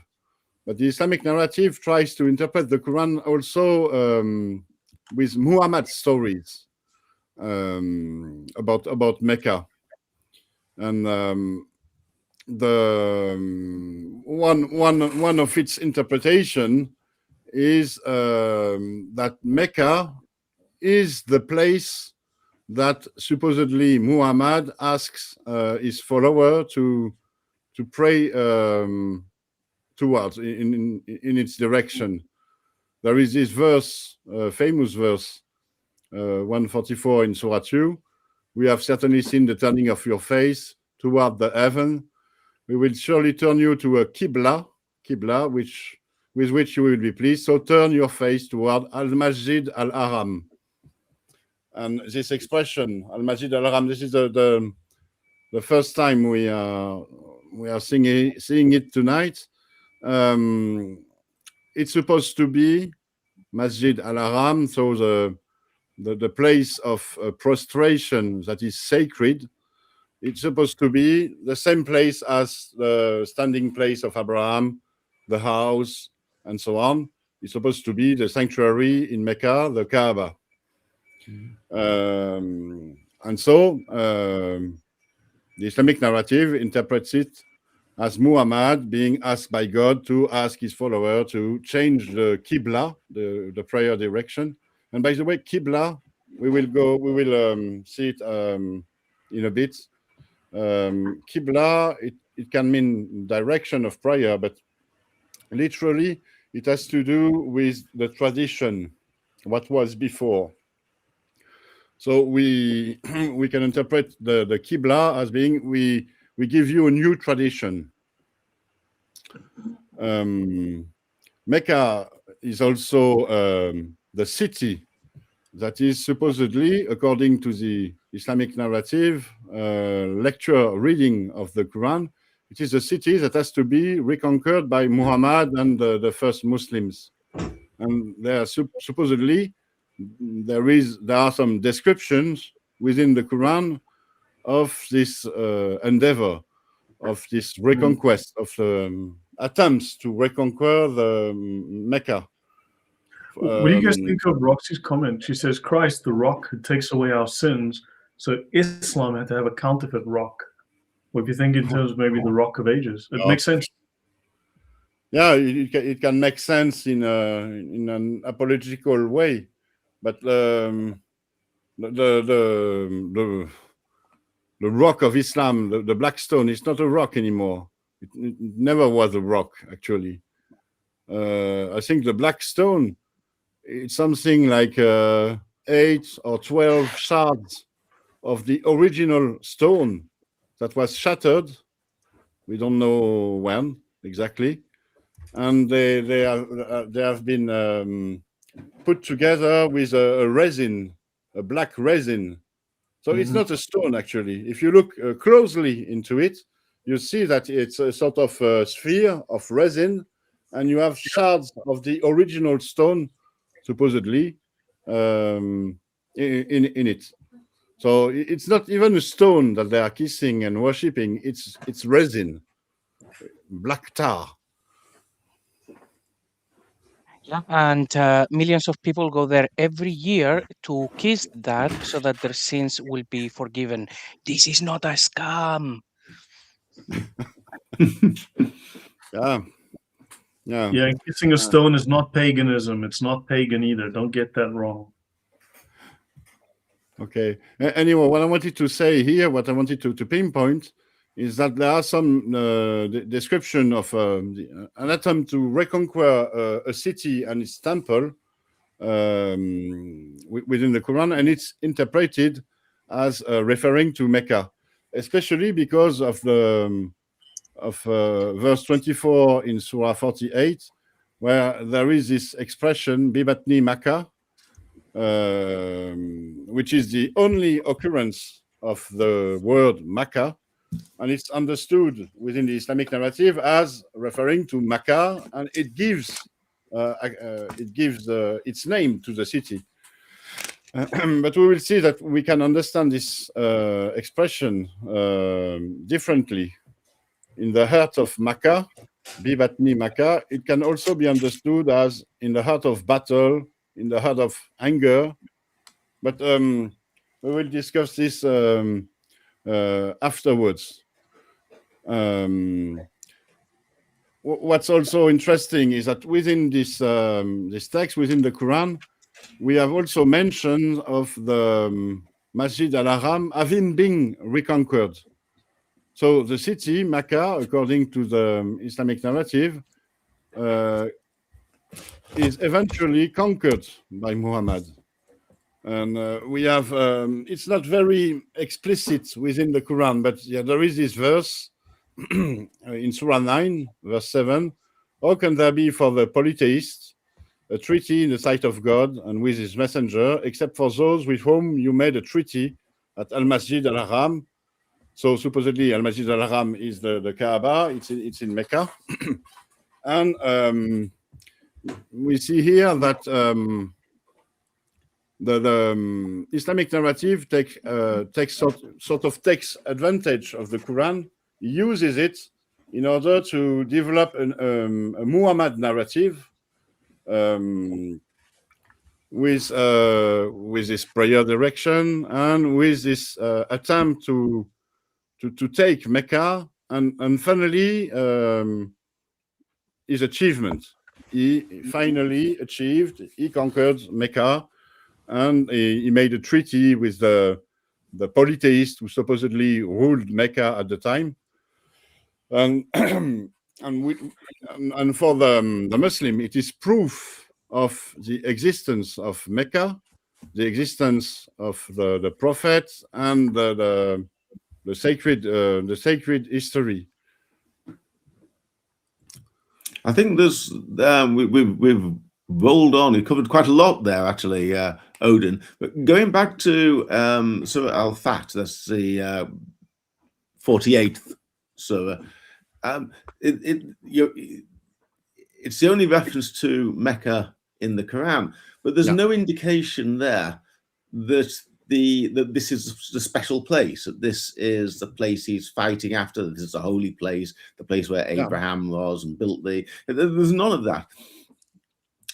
In the surah, what happens is that there seems to have been a confrontation with another party, a party of unbelievers, and these other people who are described as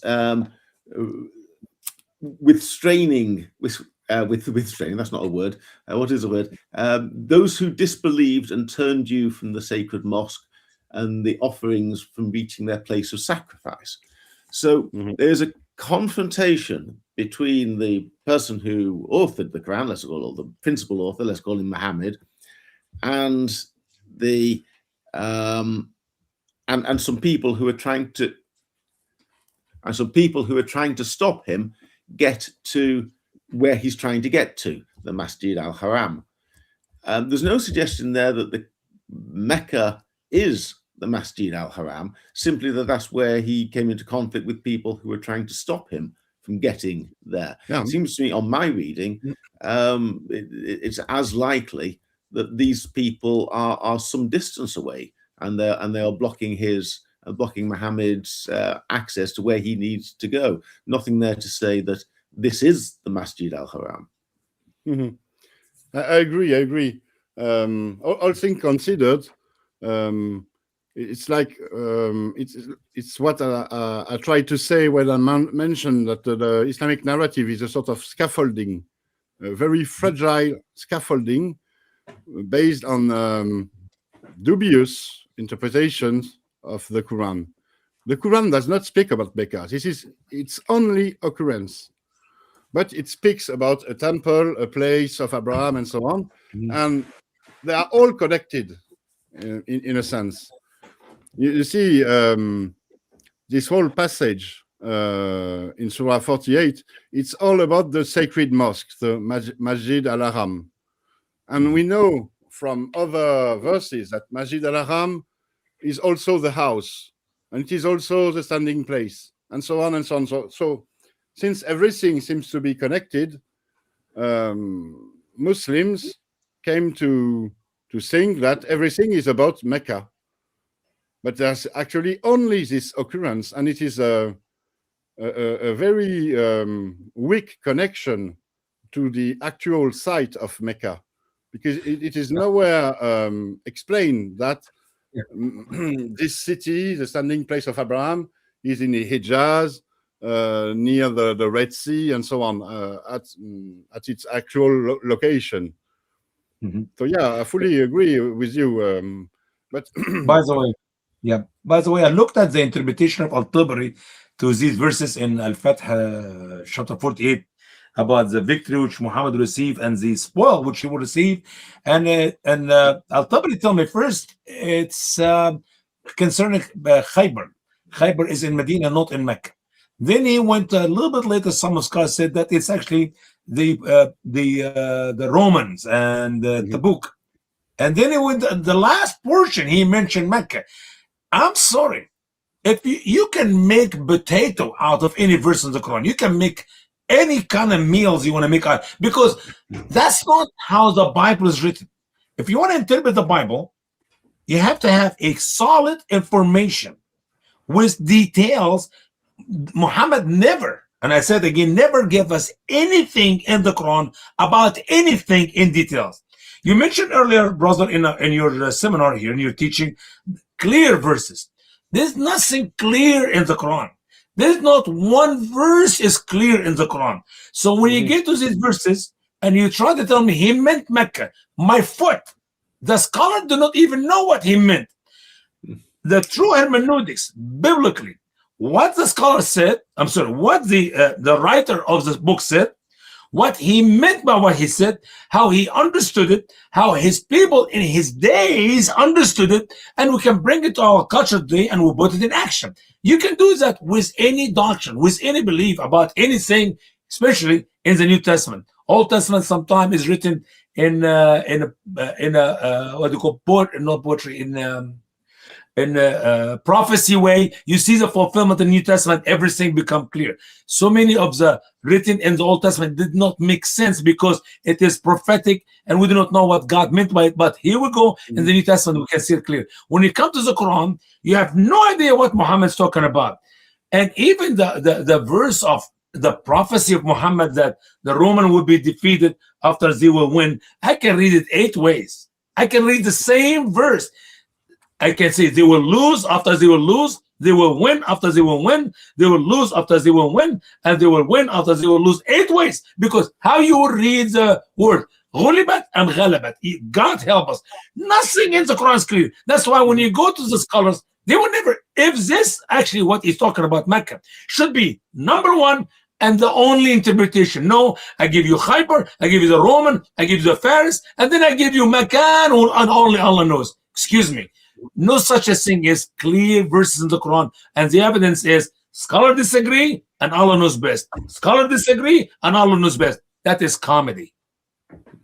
It's sort of comedy. It's also a proof that the scholars don't know what they are talking about. They don't know the actual meaning of the text, and they invent stories to explain it. And so it tells us that the story of Muhammad living in Mecca, being expelled, trying to reconquer it, and eventually conquering it, it's a story. It's an invention. And you have many different versions of the same story with huge differences. And it's proof, it's evidence that it's an invention. But even then, the story doesn't hold up. It's not even a story that one might say has no evidence behind it, but it's a story that doesn't even make sense within its own universe. So, for example, on this verse, the traditional narrative is that the conflict or the altercation between the confrontation between Muhammad and the Quraysh took place in the valley of Hudaybiyah, not at Mecca itself. They have to come out of the city so that they could block Muhammad's way to go to the Masjid al-Haram. So they wouldn't have called it the Valley of Mecca if it took place at another place called Hudaybiyah. Why didn't the Quran say the Valley of Hudaybiyah? And it doesn't, the story, it looks, to my reading, and I'm not sure I'd say it's a comedy. Perhaps there's humor to be had there. It's Schadenfreude, perhaps, but there's I think that there was a group of people who had the text of the Quran, hadn't a clue what it meant, and were trying as best they could to construct stories one verse at a time, one surah at a time, people trying to make sense of the little bits. And then 120 years later, Ibn Ishaq is given the task of trying to rationalize it all. And he does the best he can with a very difficult mass of material and tries to make sense of it. And then other people it takes another 100 years or more, 200 years, before Al-Tabari comes out with what you might call the final definitive account. I don't think people are I don't think they're trying to mock people or construct something out of nothing. I think it started off with people trying to explain the Quran, and then somebody else trying to explain the explanation, and then somebody else trying to explain that. And somehow the process has come out with the rather garbled and unsatisfactory narrative that we have at the moment. I'd hesitate to call anybody on the route a liar. Yeah, I agree. totally agree with that as well. That it does look like when it was written, everything made sense for the writers, of course, because otherwise you wouldn't write something that makes no sense. But the guys who have to explain it away is hundreds of years later, and they have. We lost JC. Oh, we just lost him. Yeah. Oh, Yeah. too bad. Just joined us again. Welcome back, JC. Thank you. So just about Mecca, that if we think about the narrative that we've been told, which is Muhammad receives the revelation over 23 years, and pretty much half of them in Mecca, half of them in Yathrib. It's like, okay, Mecca would have been the price. So you would expect Mecca to be mentioned probably hundreds of times in the Quran, but it only appears once.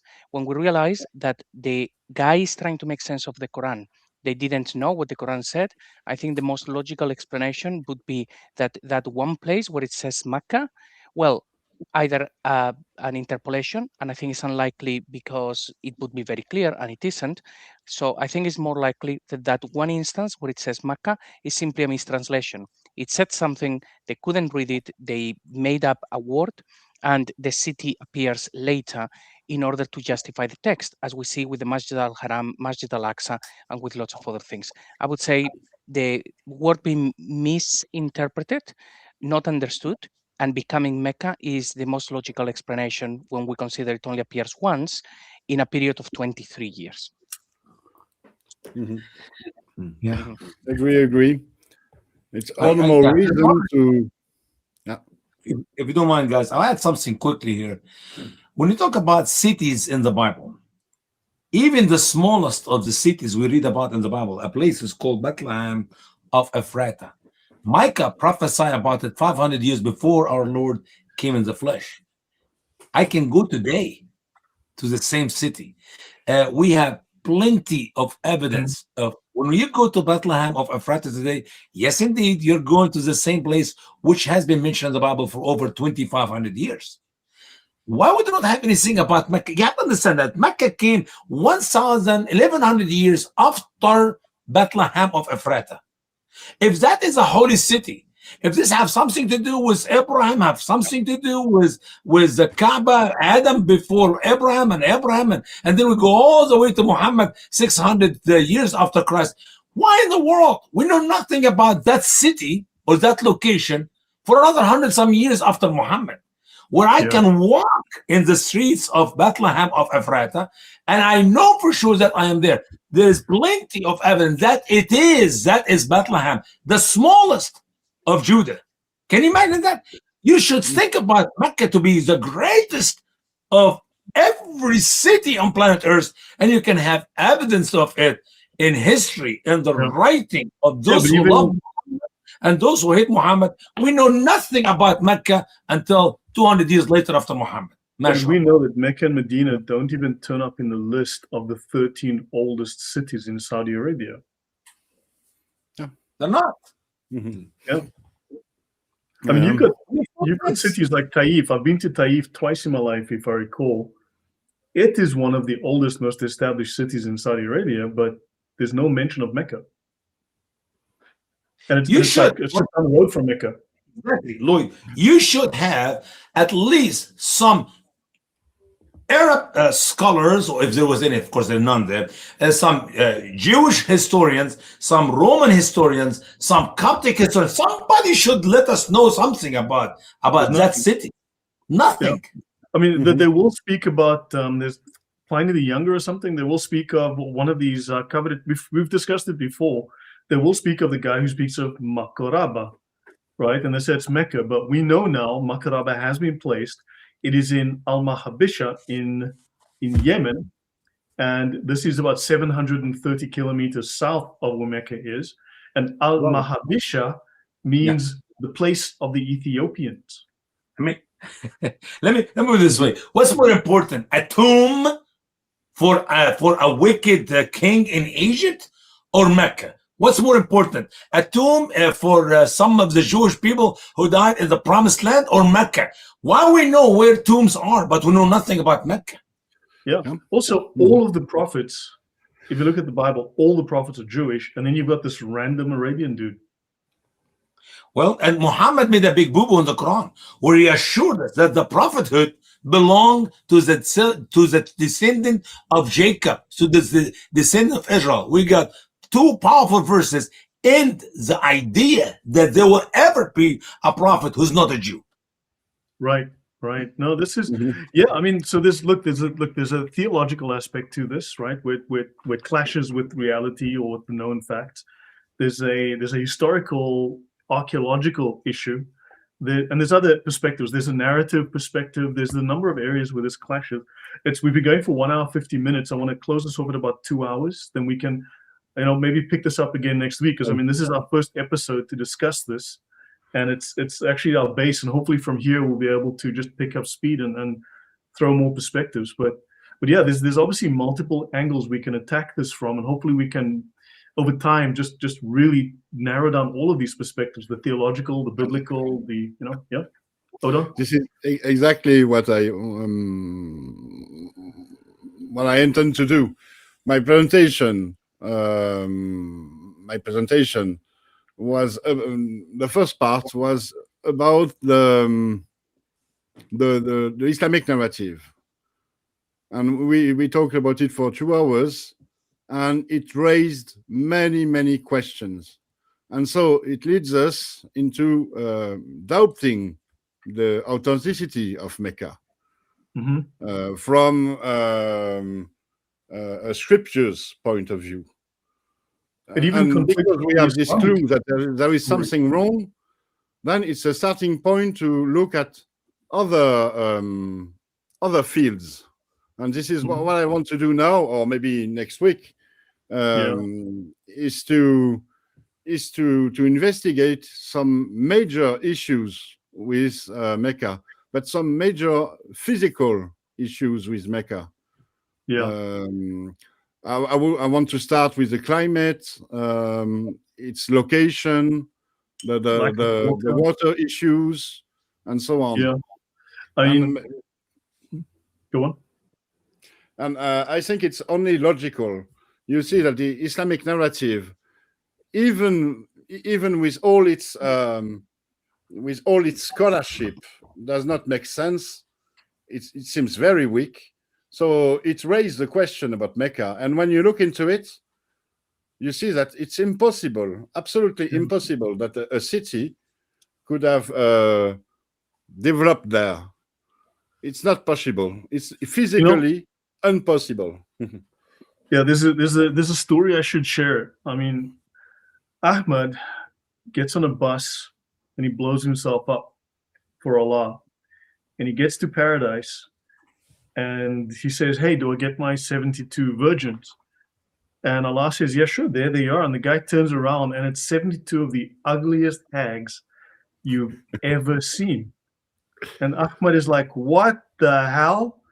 And Allah says to him, like, "Why else do you think they're still virgins?"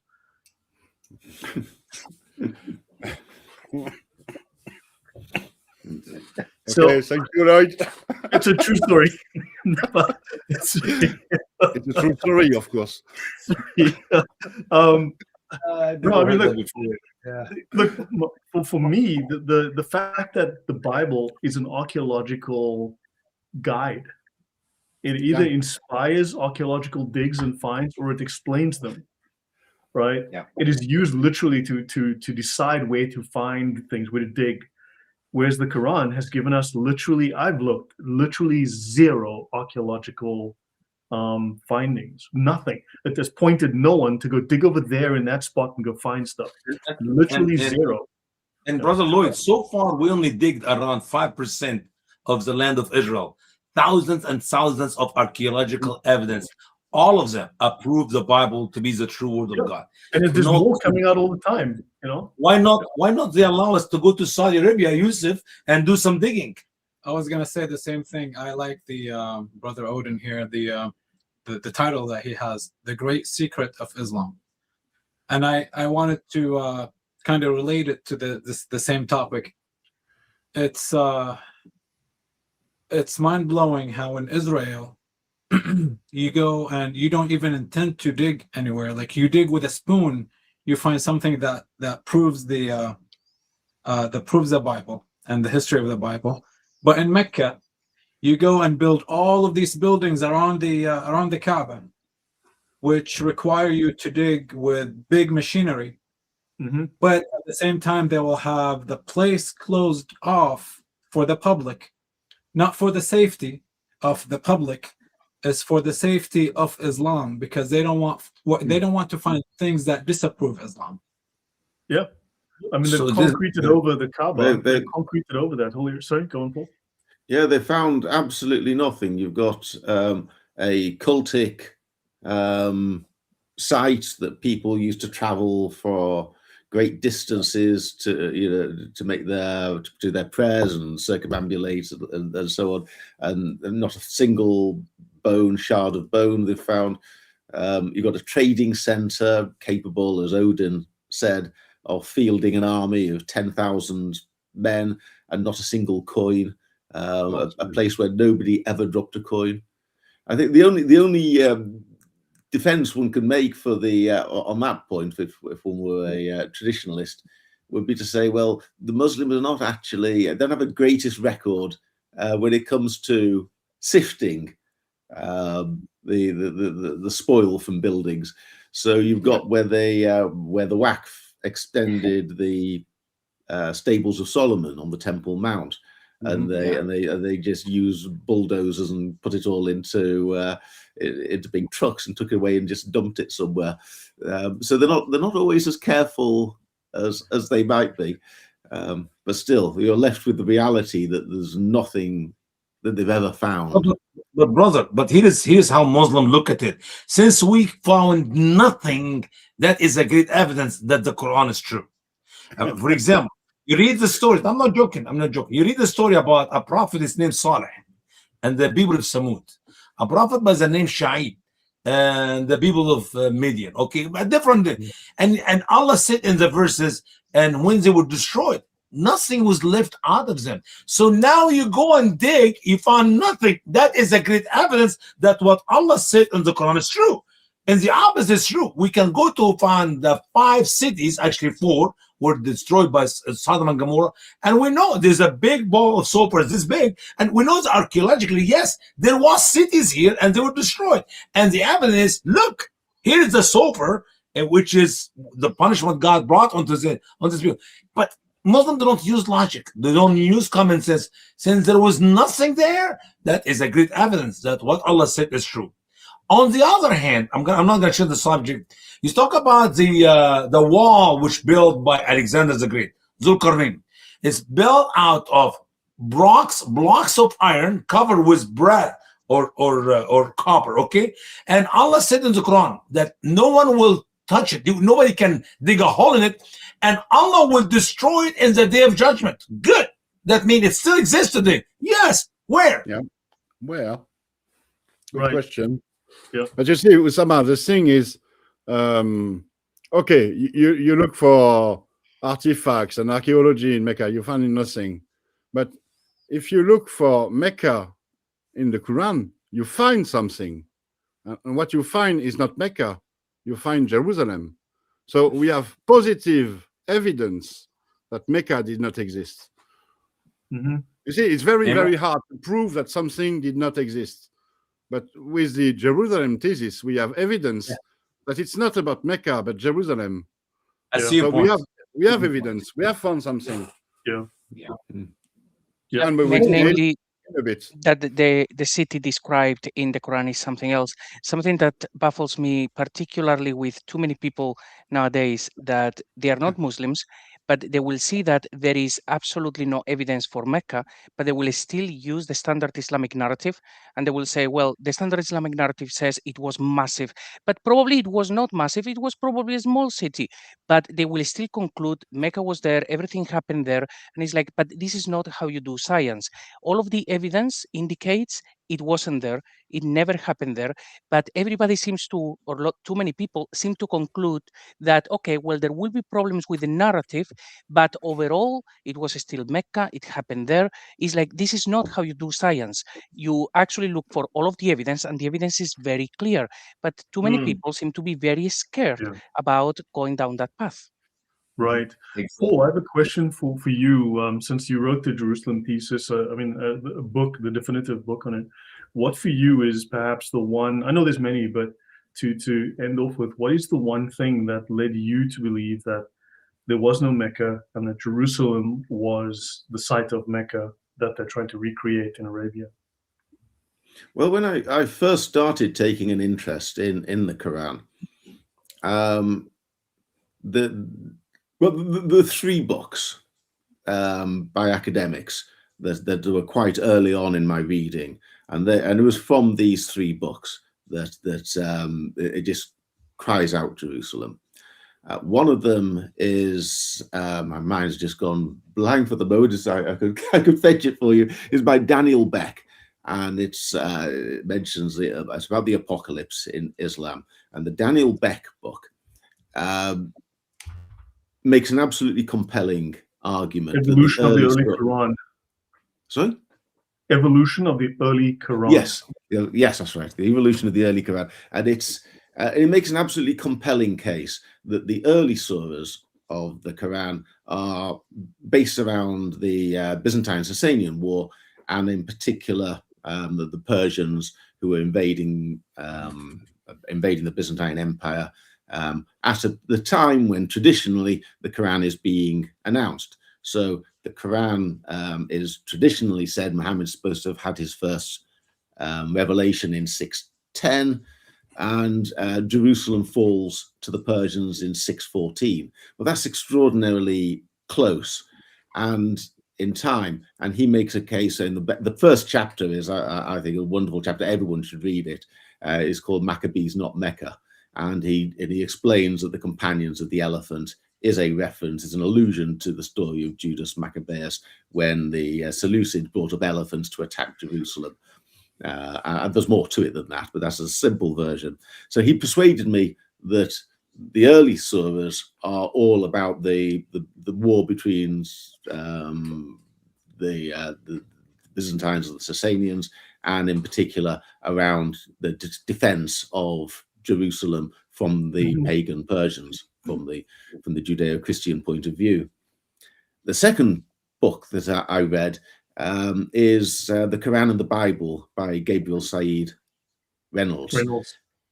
Yes, and sorry, I hesitated. Gabriel Said Reynolds, and you read that, and so many, this page after page. My jaw was on the floor reading this for the first time, and you realise just how saturated the Quran is with biblical allusions. Everyone who takes an interest knows that it features biblical characters like Abraham and Moses and Jesus, but the depth and the breadth of the biblical references, very few people seem to appreciate this. But it was clear that the person who wrote the Quran, or the primary prophet, was absolutely enthralled to the biblical story. And the biblical story is all about Jerusalem. It's just not possible that somebody could make these hundreds, maybe thousands of allusions to the Bible, which is all about Jerusalem, and not treat Jerusalem as their special holy place. And the third book is The Death of a Prophet by Stephen Shoemaker, which I think provides an absolutely compelling case that there was a man leading an army in the Middle East at around that time who was calling himself Muhammad, however you vocalize it, but he finds about a dozen sources that all from around across the region, from North Africa, from Palestine, from Armenia, from Persia, and they all talk about this person who many refer to as a religious leader, trying to capture Jerusalem. And you put those three big jigsaw pieces together. You've got somebody who's highly motivated by the Persian attack on Jerusalem. You've got somebody who's absolutely committed to the Bible narrative, the overall Bible story. And you've got the fact that a person with this name was actually trying to capture Jerusalem. And the story tells itself. The Quran is about Jerusalem. And when it says, go and capture the Masjid al-Haram, it's because that's what the guy was actually doing. So, or to summarize it, what was actually probably quite a long answer, to summarize it very shortly, my radical Jerusalem thesis is no more than that the Quran is talking about the place it is talking about, and that Muhammad was trying to capture the place that he was trying to capture. Awesome. Thank you. Yeah, that's great. That lines up with what Odon says, with what JC says. And even Usama, you're coming around to this idea, and it makes sense to me. And there's also, I see allusions to other issues as well, but this is great. So this was our first episode on this topic. I'm guessing we have so much material. There's enough for several talks. So shall we schedule one for next week, guys? Would that be good with you? Yeah. Amen. That one's 300 to go. No, Usama. No. Yusuf, take him outside, take him for a walk, some fresh air. Okay. I feel you. I'm struggling with him with the Arabic show too. Oh my God. So yeah, this is brilliant. And Paul, thank you for coming out of hibernation to join us. It's quite an honor. Thank you. No, really great. Thank you very much. And it's been a pleasure meeting you guys. Apart from Odin, I've never spoken to any of you before. It's been a really good chat. I very much like what we were talking about, particularly this idea of finding the answer, finding this, applying the historical method, taking the polemics and the nonsense out of it, and then drilling down and finding what actually happened. That's what interests me, and it's always great to talk to other kindred spirits, casting a light into the mystery. Yeah. Kalam El sent apologies. He was delayed at work, so he got home late. So hopefully next week we shall see. But okay, so then same time next week. And Odon, thank you. Always an honor. Always a pleasure. JC, of course. Usama, I see you way too often,